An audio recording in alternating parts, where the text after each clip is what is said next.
Okay, so now let's talk about the application components with special emphasis on the statement of purpose. So here is a list of some application elements that are common to many graduate school applications in the United States. I'm going to talk about each of these in turn, again, with special emphasis on the statement of purpose. If there is an application element that for an application that you are working on that I do not have listed here, please feel free to ask me questions about it nonetheless. Oops.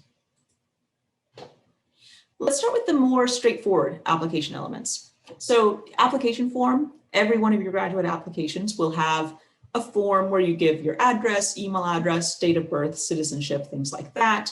Many of these application forms may have tailored questions for the specific program you're applying to, like please list all undergraduate engineering courses you have taken, or please list any faculty members from our department whom you have been in touch with. And you're going to say, oh, I've been in touch with Professor Anna Vondergoltz. You might need to submit a resume or CV.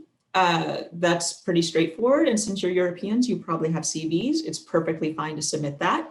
If you prefer to turn your CV into an American style resume, that's great too. Transcripts. You will need to submit transcripts for your undergraduate institution, and if you already have a master's, for your graduate institution as well. Now for this, you need to look at the instructions for the specific school you're applying to. Some schools still require official transcripts at the time of application. Many schools now accept unofficial transcripts at the time of application and only require official transcripts once you've been admitted. Georgetown is in that latter category. We will accept unofficial transcripts at the time of application as long as those unofficial transcripts list the name of your university and your name, because oddly enough, some universities give unofficial transcripts that leave off part of that information. But as long as we can tell what school it's from and who you are, then unofficial transcripts are fine for Georgetown at the time of application. But again, check the requirements for the specific school that you are applying to. All right, now let's look at some more complicated application elements that you probably have questions about. The diversity statement. So more and more schools are giving people the option of submitting a diversity statement. These are usually optional. Some schools still don't have them, which is fine. But if you are faced with the option to write a diversity statement, you might be wondering what on earth you're supposed to say. All right, the point of the diversity statement is for you to tell us what is unusual or different in your life experience that makes you stand out from the other applicants? What unusual life experiences will you be bringing into the classroom that will enrich the classroom discussion and allow you to give a different perspective in classroom discussions than other applicants would have? If you are a person of color, this is a good place to tell us that. Maybe if you're LGBTQ, you want to mention that here, but it doesn't have to do with a minority status. It could be that you've served in the military. That would give you some unusual experience that could enrich the classroom discussion. Or maybe you're a 40-year-old parent coming back to graduate school at a later age. Something like that that makes you stand out in terms of your life experience. Test scores. Okay, assuming your undergraduate institution conducted classes in Spanish or some language other than English, you will need to submit a TOEFL or IELTS score. That's the test of English as a foreign language or the International English Language Testing System. Be sure before you take the test or before you submit your scores to check the requirements for both the university's graduate program, or excuse me, the university's graduate school as a whole and the individual graduate program you're applying to, because sometimes programs will set higher thresholds for scores than the university as a whole. For example, Georgetown's graduate school as a whole sets a minimum score of 80 on the TOEFL for admission, but the program I work for, the MA in European Studies, sets a minimum score of 100. So you would need a 100 in order to be admitted to our program. So you want to check the requirements for both. Then there's the GRE, the Graduate Readiness Exam. This is also taken by native English speakers. I took it when I was applying to PhD programs. It has 3 sections: verbal reasoning, quantitative reasoning, and analytical writing. But more and more programs are going GRE optional. Okay, so some programs still require the GRE. And in that case, it's easy. You don't have to make a decision. You take the GRE, you submit your scores. A few programs specifically tell you not to submit GRE scores. Within the School of Foreign Service where I work, one of our sister programs, the MA in Arab Studies, specifically asks you not to submit GRE scores. And if you submit them, they're not going to look at them. If you're applying to programs like that, again, easy, no decision to make. You just don't take the test and don't submit scores. But many of your programs will be GRE optional. And I hear you thinking, is this a mind game? Are they testing me? Is it really optional? Or are they really only going to admit people who took the GRE?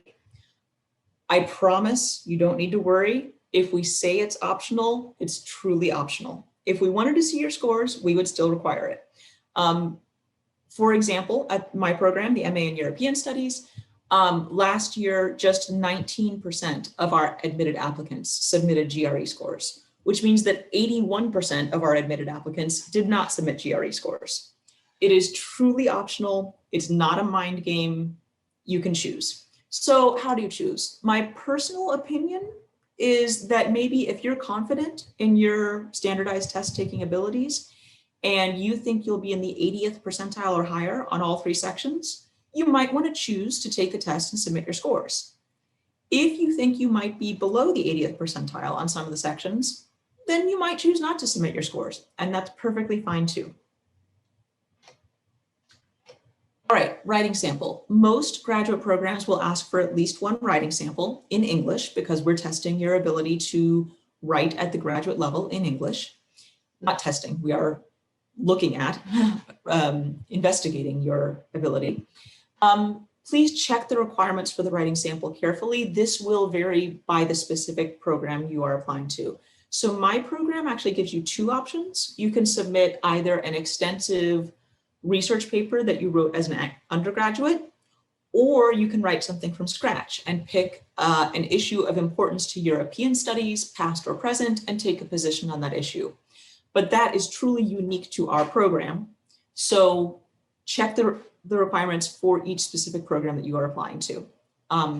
Also, some programs will ask for 2 writing samples, 1 in English maybe, and 1 in a language related to the program you're doing. Like if you're doing a PhD in French, they would want 1 writing sample in English to verify that you're able to conduct research and write in English at the graduate level, and then 1 writing sample in French so that they can see that your French is actually good enough to do a PhD in French.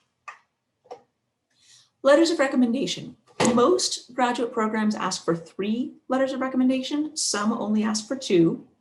And then you might be wondering, do they want academic letters of recommendation from my undergraduate professors, professional letters of recommendation from former employers, or a mix?